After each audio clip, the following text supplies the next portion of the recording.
Friends, सबसे बड़ी बात हम कर रहे हैं आज डिसऑर्डर्स के बारे में, डिजीज क्या होती हैं। और आज की जो डाइल्यूशन क्लास है उसमें डाइल्यूशन का सिलेक्शन सबसे ज्यादा इंपॉर्टेंट है कि डिसऑर्डर क्या है, एक्यूट है या क्रोनिक है। तो सबसे पहले हमें समझना होता है, जरूरी है कि एक्यूट डिसऑर्डर्स क्या होते हैं। एक्यूट डिसऑर्डर्स वो डिसऑर्डर हैं जो अचानक से स्टार्ट होते हैं। यानी कि अगर हम बात करें जैसे कॉमन कोल्ड, उन्हें एक्यूट डिसऑर्डर कहते हैं। और वे हमारी बॉडी के किसी भी सिस्टम को इफेक्ट कर सकते हैं, जैसे अस्थमेटिक अटैक आ गया, स्ट्रेप थ्रोट आ गया, अपेंडिसाइटिस आ गया, इन्फ्लुएंजा आ गया, निमोनिया आ गया।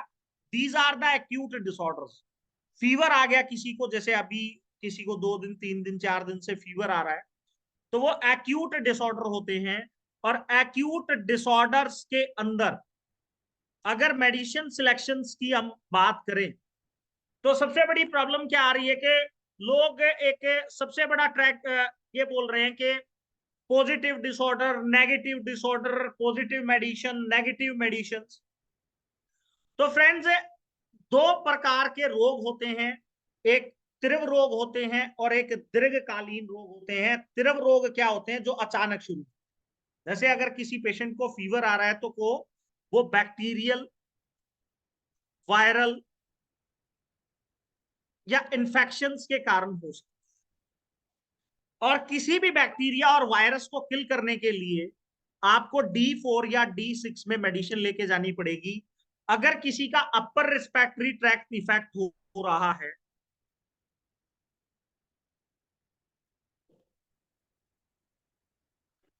ट्रैक्ट इफेक्ट हो रहा है, तो आपको पी ग्रुप की मेडिसिन को, और उसके साथ में आपको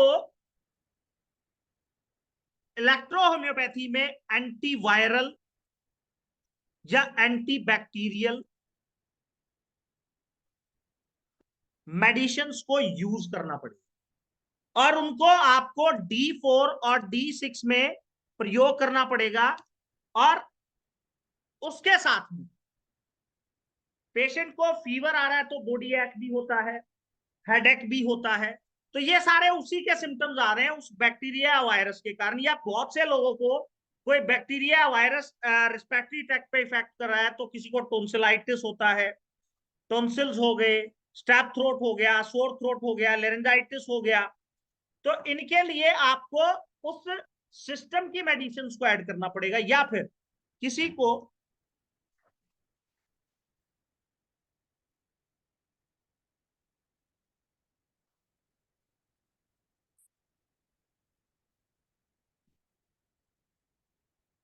जीआई ट्रैक्ट अगर इफेक्ट हो रहा, तो वहां पे आपको जीआई ट्रैक की ही मेडिसिन को ऐड करना पड़ेगा, बेसिकली बैक्टीरियल या वायरल मेडिसिन के साथ। जैसे अगर जीआई ट्रैक की रेमेडीज में हम बात करें तो इलेक्ट्रो होम्योपैथी में S10,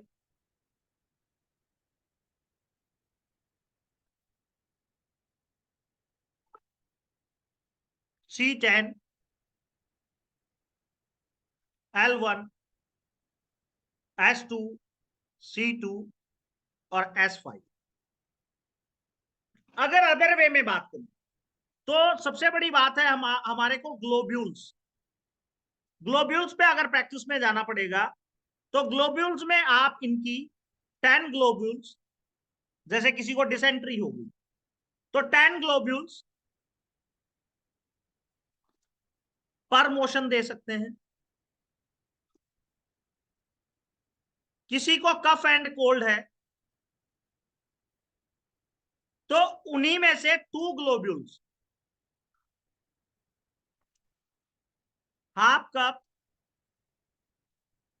हॉट वाटर में डिजोल्व करके दे सकते हैं। उसको डिस्पर्स करके घोल के पानी के अंदर वो पिला सकते हैं, जिससे इंस्टेंट रिलीफ मिले।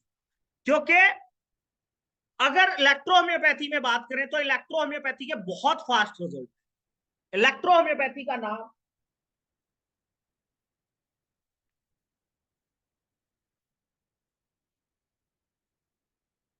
कि बिजली की रफ्तार से काम करती है इलेक्ट्रोहोम्योपैथी। तो इलेक्ट्रोहोम्योपैथी में आपको एक या दो डोज में रिजल्ट मिल सकते हैं, वहां पर आपको मेडिसिन को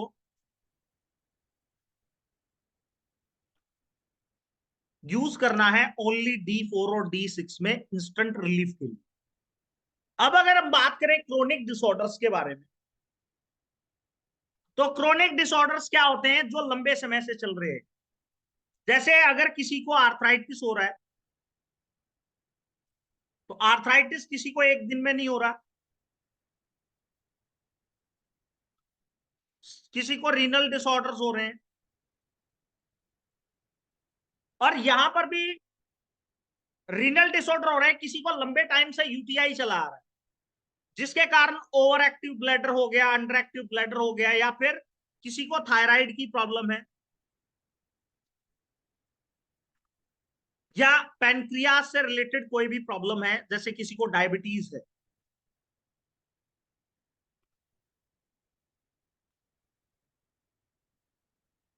हाइपरटेंशन। तो यहां पर सबसे पहले सिस्टम को समझना बहुत जरूरी है। और आर्थराइटिस के साथ क्या एसोसिएटेड है? आर्थराइटिस के पेशेंट को ईएसआर बड़ा मिलेगा, यूरिक एसिड बड़ा मिल सकता है। तो जब तक आप ईएसआर और यूरिक एसिड को कंट्रोल नहीं करेंगे,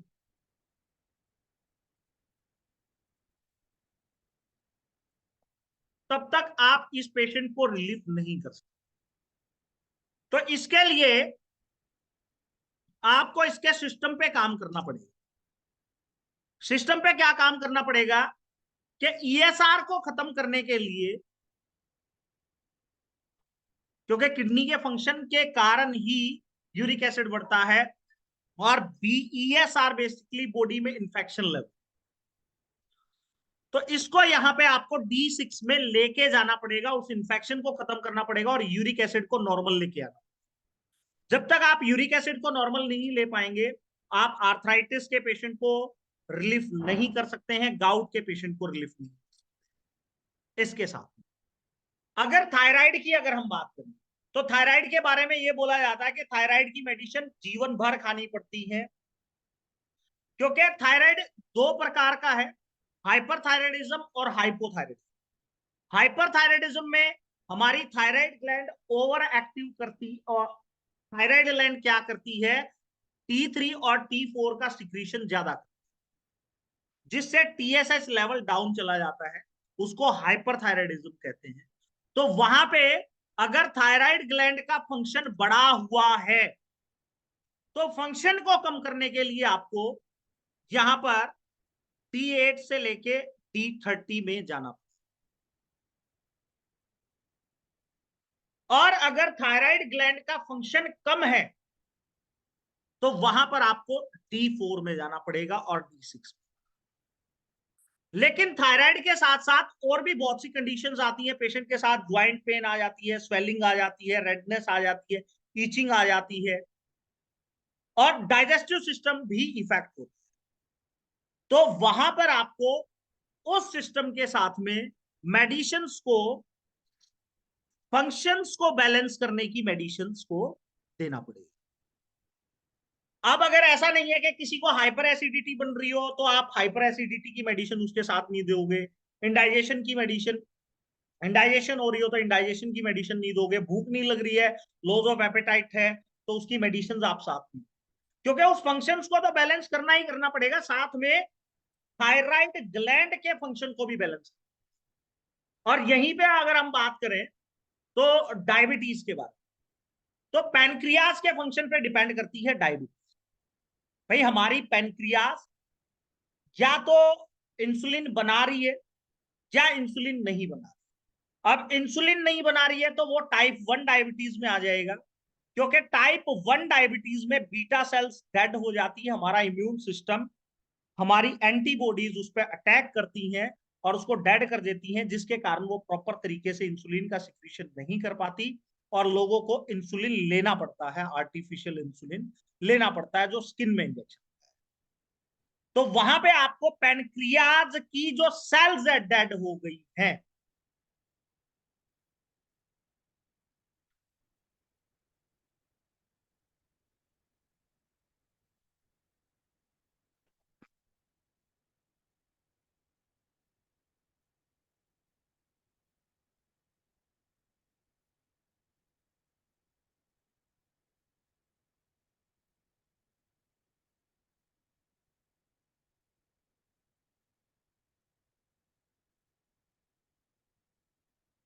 इसको D200 में लेके जाना पड़ेगा।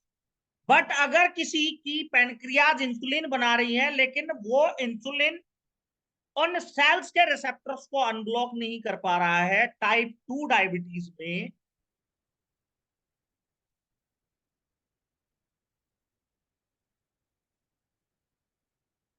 तो इसी को आप D8, D10 या D30 तक ले जा सकते।